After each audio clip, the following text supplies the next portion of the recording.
Assalamualaikum warahmatullahi wabarakatuh. Saya Miftah Nur Fadilah dengan NIM 220209502026 dari kelompok 2 akan menjelaskan sedikit materi tentang teori kognitif sosial dan sejarahnya. Nah, teori kognitif sosial adalah teori yang menonjolkan gagasan bahwa sebagian besar pembelajaran manusia terjadi dalam sebuah lingkungan sosial. Dengan mengamati orang lain, manusia memperoleh pengetahuan-pengetahuan, aturan-aturan, keterampilan-keterampilan, dan strategi-strategi. Individu-individu juga melihat model-model atau contoh-contoh untuk mempelajari kegunaan dan kesesuaian perilaku-perilaku akibat dari perilaku yang dimodelkan. Kemudian mereka bertindak sesuai dengan keyakinan tentang kemampuan mereka dan hasil yang diharapkan dari tindakan mereka.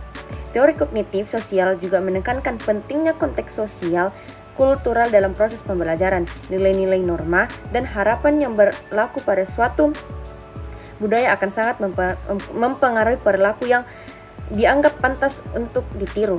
Misalnya anak-anak yang tumbuh dalam lingkungan yang menjunjung tinggi nilai-nilai kekerasan cenderung lebih mudah meniru perilaku agresif dibandingkan anak-anak yang tumbuh dalam lingkungan yang damai. Selain itu, status sosial dari model juga mempengaruhi tingkat penerimaan. Anak-anak cenderung lebih mudah meniru perilaku individu yang mereka anggap memiliki status yang lebih tinggi atau lebih berpengaruh. Nah, Albert Bandura yang dikenal sebagai pelopor teori kognitif sosial menegaskan bahwa pembelajaran bukan hanya hasil dari pengalaman langsung, tetapi juga dari pengamatan terhadap interaksi sosial, lingkungan, dan perilaku orang lain. Nah, dalam pandangannya, komponen utama pembelajaran adalah perhatian, retensi atau penyimpanan informasi, reproduksi atau kemampuan untuk meniru, dan motivasi. Seseorang yang mempelajari perilaku baru akan lebih mudah meniru jika mereka merasa termotivasi oleh penghargaan atau hasil positif yang terantisipasi dari perilaku tersebut. Nah, proses pembelajaran ini juga dipengaruhi oleh keyakinan individu terhadap kemampuan mereka yang disebut sebagai self-efficacy. Semakin tinggi keyakinan seseorang terhadap kemampuan mereka untuk mencapai hasil yang diinginkan, semakin besar kemampuan yang mereka untuk berpartisipasi aktif dalam proses pembelajaran melalui observasi dan modeling. Nah, proses belajar melalui observasi atau disebut juga sebagai pembelajaran observasional yang juga seringkali disebut sebagai pembelajaran imitasi atau modeling ditunjukkan dengan cara mengamati dan meniru perilaku orang lain. Istilah observation learning ini sinonim dengan learning through imitation atau belajar dengan penirauan. Nah, imitasi adalah penirauan atau pengokopian atau perilaku, yaitu meniru perilaku seseorang di mana perilaku yang ditiru tersebut merupakan suatu pola. Nah, mengenai teori modeling, eksperimen telah dilakukan oleh Albert Bandura dengan menayangkan adegan orang dewasa yang melakukan agresif kepada bobodel atau baby doll. Maka kemudian dampaknya adalah anak itu akan melakukan hal yang sama terhadap bobodel. Implikasi dan eksperimen ini bahwa anak akan meniru perilaku kekerasan. Maka media yang menayangkan kekerasan akan memberikan efek yang sama kepada masyarakat. Nah, adapun juga observasi yang didapat oleh peneliti juga menunjukkan arah yang sama, yaitu adanya peniruan, namun peniruan ke arah yang baik. Simulasi yang diberikan berulang-ulang akan memberikan perubahan perilaku pada anak. Karena itu, tayangan-tayangan televisi memiliki resiko untuk ditiru oleh anak-anak. Maka media-media seperti radio, TV, film, video game, telepon seluler, dan jaringan internet memiliki peran dalam mempengaruhi kehidupan sehari-hari anak. Media mampu memberikan efek negatif maupun positif kepada anak-anak, baik pada aspek kognitif, sosial, dan perkembangan perilaku. Eksperimen bobodel dilakukan dengan meletakkan anak kecil pada ruangan yang terpisah yang memiliki sekat kaca tembus pandang. Pada ruangan lainnya terdapat orang dewasa yang seperti boneka.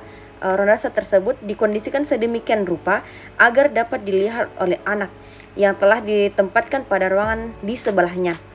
Berdasarkan skenario yang telah dirancang dalam jangka waktu tertentu, orang dewasa tersebut akan melakukan tindakan-tindakan agresif terhadap boneka yang ada padanya. Tindakan tersebut seperti memukul, menendang, serta melakukan sesuatu yang kasar. Setelah dijeda beberapa saat, anak yang berada pada ruangan yang bersekat kaca dipindahkan ke ruangan yang ditempati oleh orang dewasa boneka tadinya. Sekian dari penjelasan saya. Assalamualaikum warahmatullahi wabarakatuh. Baik, terima kasih atas kesempatan yang diberikan. Perkenalkan, nama saya Muhammad Rifki Nugraha Pratama dengan NIM 230209501046 yang kali ini akan menjelaskan mengenai materi prinsip-prinsip utama kognitif sosial. Dan yang dalam hakikatnya terdapat 3 prinsip utama, yang antaranya adalah observational learning, self-efficacy, dan juga referential determinism. Yang ketiga prinsip tersebut memiliki perannya masing-masing dalam membentuk kognitif sosial. Baik, kita mulai saja dengan penjelasan mengenai observational learning terlebih dahulu. Observational learning dikenal juga sebagai teori pembelajaran sosial menurut Sri Suwartini pada jurnalnya di tahun 2016 yang lalu. Bandura juga menyatakan bahwa manusia sebenarnya bukan semata-mata bidak yang menjadi objek pengaruh lingkungan, melainkan bahwa manusia dapat berpikir dan mempengaruhi tingkah lakunya sendiri. Sedangkan menurut Made Agus Darmat dalam jurnalnya juga di tahun 2013, hakikat teori Albert mampu membantu peserta didik memperoleh informasi seperti gagasan, keterampilan, nilai, cara berpikir, dan bagaimana belajar yang bersifat lebih kompleks. Teori ini mampu mengakomodasi kegiatan pembelajaran yang terdiri dari atensi, retensi, produksi, dan motivasi secara berkesinambungan. Dalam observational learning terdapat 4 proses utama, yang diantaranya adalah proses memperhatikan. Belajar melalui modeling memerlukan pengamat untuk memperhatikan dan mempersepsi perilaku model secara tepat agar dapat memahami tindakan yang dilakukan oleh model. Yang kedua adalah proses retensi. Informasi yang diperoleh pengamat harus disimpan dalam ingatan agar bisa digunakan di masa depan. Yang ketiga adalah proses produksi. Pada tahap tertentu, gambaran simbolik tentang perilaku model perlu diterjemahkan ke dalam tindakan yang lebih efektif. Dan yang terakhir adalah proses motivasi. Apakah orang yang mempraktikkan hal ini sudah dipelajarinya atau tidak? Itu tergantung pada motivasinya itu sendiri. Selanjutnya, kita akan membahas tentang prinsip self-efficacy. Keyakinan diri atau self-efficacy merujuk pada kepercayaan individu terhadap kemampuannya untuk berhasil dalam suatu tugas atau situasi tertentu. Keyakinan diri yang tinggi dapat mempengaruhi motivasi dan upaya individu dalam belajar. Jika seseorang merasa yakin bahwa mereka mampu mengatasi tantangan dan mencapai tujuan, mereka lebih cenderung mengembangkan sikap proaktif dalam belajar. Keyakinan diri sendiri bukanlah bawaan dari lahir, melainkan hasil pengalaman dan juga pembelajaran itu sendiri. Adapun yang terakhir adalah referential determinism. Pendekatan kognitif secara psikologis berfokus pada bagaimana individu mengintervensikan, menilai, dan merespon informasi yang ada di lingkungan mereka. Prinsip utama dari teori ini adalah bahwa manusia tidak hanya dipengaruhi oleh faktor eksternal seperti lingkungan, tetapi juga internal seperti keyakinan, pikiran, dan juga harapan itu sendiri. Kognisi memainkan peran kunci dalam memahami perilaku, di mana individu secara aktif membentuk dan mengontrol respon mereka terhadap situasi yang mereka hadapi. Baik, itu saja penjelasan mengenai prinsip-prinsip utama yang ada dalam kognitif sosial. Untuk materi selanjutnya, saya serahkan pada rekan saya yang akan menjelaskan aplikasi teori kognitif sosial dalam pendidikan. Assalamualaikum warahmatullahi wabarakatuh. Perkenalkan, nama saya Nur Indah Pratiwi dari kelas PTKD dengan NIM 230209502078 akan membawakan materi tentang aplikasi teori kognitif sosial dalam pendidikan. Yang pertama itu ada penggunaan model.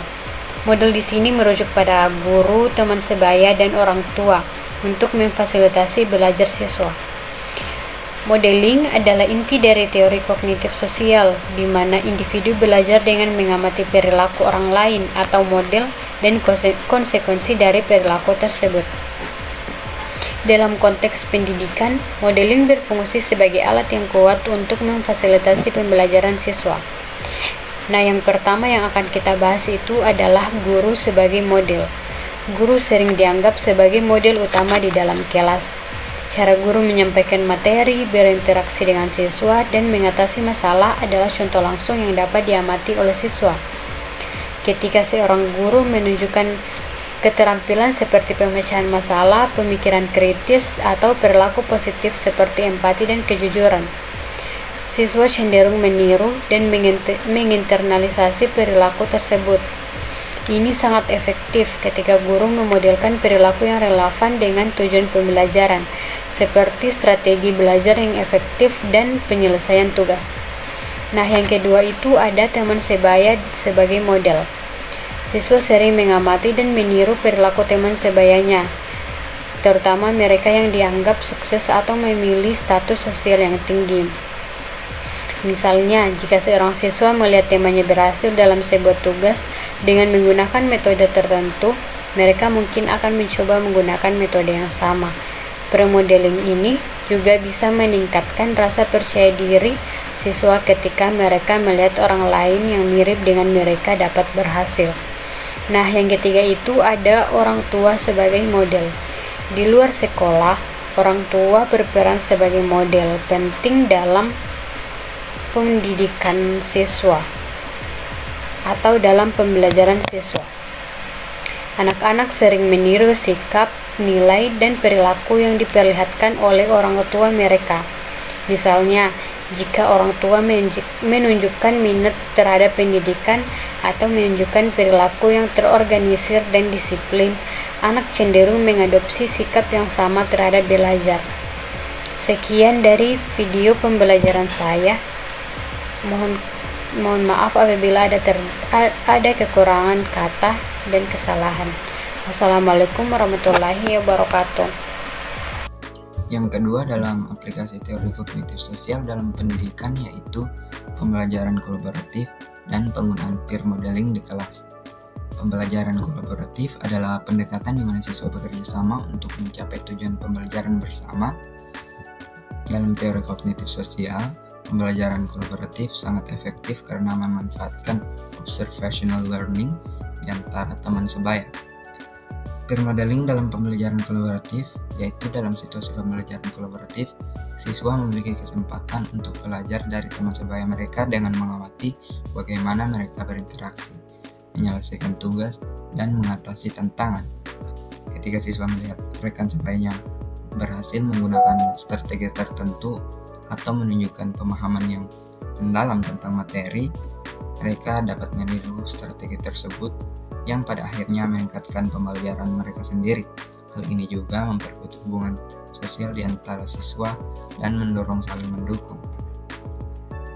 Selanjutnya yaitu pembelajaran kolaboratif dapat meningkatkan interaksi sosial di kelas, yaitu ketika siswa bekerja bersama dalam kelompok, mereka dapat berbagi pengetahuan, memberikan umpan balik satu sama lain, dan memodelkan perilaku positif.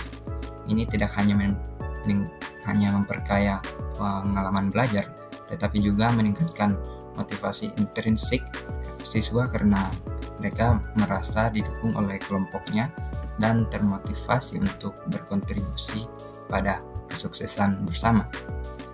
Yaitu selanjutnya peer modeling dalam pembelajaran kolaboratif juga membantu dalam pengembangan keterampilan sosial dan emosional. Siswa belajar bagaimana bekerja sama, berkomunikasi secara efektif, dan mengelola konflik melalui observasi dan partisipasi langsung. Keterampilan ini tidak hanya penting untuk kesuksesan akademis, tetapi juga pengembangan pribadi yang lebih luas. Yang ketiga dalam aplikasi teori kognitif sosial dalam pendidikan yaitu penerapan strategi pembelajaran berbasis peran untuk meningkatkan self-efficacy siswa. Pembelajaran berbasis peran atau role-based learning adalah metode di mana siswa diminta untuk memainkan peran tertentu dalam situasi atau skenario yang mirip dengan dunia nyata. Strategi ini menggabungkan elemen praktik langsung dengan pemodelan sosial. Penerapan strategi ini dapat secara signifikan mempengaruhi self-efficacy siswa melalui beberapa cara. yaitu ketika siswa terlibat dalam pembelajaran berbasis peran, mereka diberikan kesempatan untuk berlatih dan menerapkan keterampilan baru dalam konteks yang dikontrol. Misalnya dalam kelas sains, siswa mungkin memainkan peran sebagai ilmuwan yang melakukan eksperimen. Ketika mereka berhasil menyelesaikan peran ini dengan baik, mereka mengalami mastery experience atau pengalaman berhasil yang merupakan faktor utama dalam meningkatkan self-efficacy. Ketika siswa merasakan bahwa mereka mampu menyelesaikan tugas yang diberikan, kepercayaan diri mereka dalam kemampuan mereka sendiri untuk melakukan tugas serupa di masa depan juga meningkat. Selanjutnya itu, selain pengalaman langsung, self-efficacy juga dapat ditingkatkan melalui vicarious experience atau pengalaman tidak langsung yang terjadi ketika seorang mengamati orang lain berhasil menyelesaikan tugas yang serupa. Dalam konteks pembelajaran berbasis peran, ketika siswa melihat teman sebayanya berhasil memainkan peran dan mencapai tujuan pembelajaran, mereka dapat mulai percaya bahwa mereka juga mampu melakukan hal yang sama. Hal ini khususnya penting bagi siswa yang mungkin awalnya merasa tidak yakin tentang kemampuan mereka. Melihat keberhasilan orang lain yang serupa dengan diri mereka dapat memberikan dorongan keyakinan yang signifikan. Selanjutnya yaitu, guru juga dapat memainkan peran penting dalam strategi ini dengan memodelkan bagaimana seharusnya suatu peran dimainkan sebelum siswa melakukannya.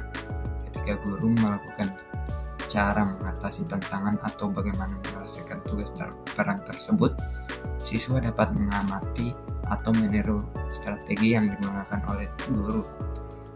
Modeling yang dilakukan oleh guru ini tidak hanya memberikan contoh yang jelas tentang apa yang diharapkan, tetapi juga memperkuat keyakinan siswa bahwa mereka dapat meniru dan berhasil seperti yang ditunjukkan oleh guru. Dalam strategi pembelajaran berbasis peran, umpan balik yang konstruktif dari guru atau teman sebaya juga memainkan peran penting dalam meningkatkan self-efficacy. Ketika siswa menerima umpan balik positif yang menyoroti keberhasilan mereka dan memberikan saran untuk perbaikan, mereka menjadi lebih sadar akan kemampuan mereka yang lebih percaya diri dalam menghadapi tugas-tugas di masa depan. Umpan balik ini juga membantu mereka memahami bahwa kegagalan adalah bagian dari proses belajar dan keberhasilan dapat dicapai melalui usaha yang konsisten. Baik, itu tadi adalah video pembelajaran dari kelompok kami. Apabila ada kekurangan mohon dimaafkan. Wabillahi taufiq wal hidayah. Wassalamualaikum warahmatullahi wabarakatuh.